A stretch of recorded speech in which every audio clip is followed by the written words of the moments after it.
თან ეუბნება რომ პოლიციელი ვარ ხეს მიშლითო პირდაპირ ეუბნება დამკავებელი რომ პოლიციელი ვარ და ხეს მიშლით საგამოძე მოქმედებ ჩატარებაში სამსახურო მოვალეობის შესრულებაში და მაინც ეუბნებიან რომ რატო იწაცებთ ანუ არ ხართ პოლიციელი და მსგავსად არა და სახეს აჩენენ და ეუბნებიან რომ ხელს გვიშლით ამიტომ სპეციალურად ხდება ამ ყველაფრის მარგინალიზაცია რომ თითქოს და რაღაცა მართლაც და შავფორმიანები, შავრაზმიანები დარბიან ჩვენს ქვეყანაში და ეს ადამიანები ხალხს იტაცებენ. ეს ესე ნამდვილად არ არის. შემდეგ ხო ყველამ ვიხილეთ რომ ეს ადამიანი რომელიც დააკავეს აღმოჩნდა პოლიციაში და პოლიციაში კონკრეტულად აღმოჩნდა სამართალ დამრღვევად ესე ვთქვათ ჯერ სასამართლო არ ქონია, მაგრამ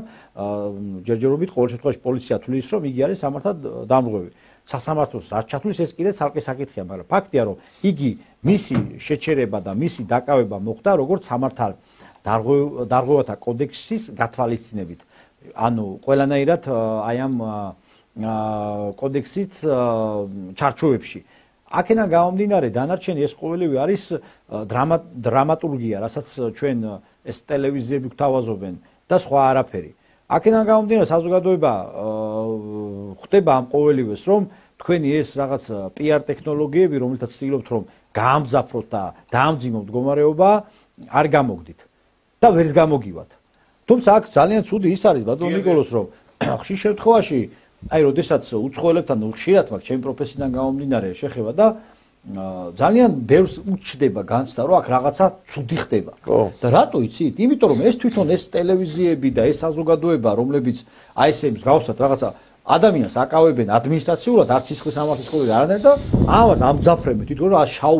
რაზმელებმა დააკავეს უცხო გაიტაცეს და არა თუ დააკავეს. და ამას უცხოელი რომ გადაუთარგმნით ანუ გადარქმნა რო ხდება და უშუალოდ ჩამოსვლა უნდა ინვესტიცია უნდა ეს ნეგატიურად აისახება. ანუ ეს გამოდის რომ თვითონ ეს ადამიანები აკეთებენ ჩვენი ქვეყნის საზიანოდ მოქმედებენ და ესენი აკეთებენ ჩვენი ქვეყნის ესე ვთქვათ საზიანოდ გადადგმულ ნაბიჯებს გავენ. ამიტომ ეს ყოველივე უნდა დაფიქრდეთ თქვენ როდემდე შეიძლება აი 93 დღეო დღეს კიდე რაღაცა ვაქცია ქონათ და გუშინ მე მაგალითად გამოვიარე რუსთაველზე დაახლოებით იგი აი გულსფელად ვიძახი რა დაახლოებით იდგა ერთი 20 კაცი იდგა ერთი იდგა 100 საპატრულო პოლიციის ეკიპაჟი ანუ გზას ანუ პოლიცია მეტი იყო გაცილებით 5 ჯერ მეტი იყო იმ 20-დან ერთი 5-ია უშიშროება იქნება ნუ ეხა ნუ ხო და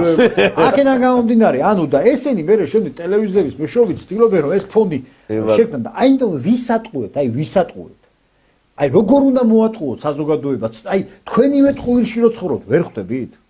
და გამოდით აი ამ ტყუილიდან რა და რეალური პრობლემა ეძებეთ მარტო ეგ არის პრობლემა რასაც ეხა თქვენ გაყვირი ხართ აი ამ ოპოზიციური ეგრეთ წოდებული ოპოზიციური არხებიდან უამრავი სოციალური საკითხია სადაც მართლა შეიძლება რომ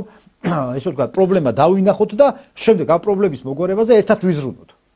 და იზრუნეთ ესეთ საკითხებზე ხო დაგვანებეთ თავი აღარ გვინდა ჩვენი ეს ევროპა და ისა ამერიკა გინდათ და რუსეთი გინდათ არ არის ეს აქტუალური და ვერც იქნება და გადადით სოციალურ საკითხებზე მსჯელობაზე ეს უფრო მნიშვნელოვანია მერწმუნეთ აი მაგალითად უნდა ვეცადოთ ჩვენ რომ ჩვენი ქვეყნის მოსახლეობა არ წავიდეს უცხოეთში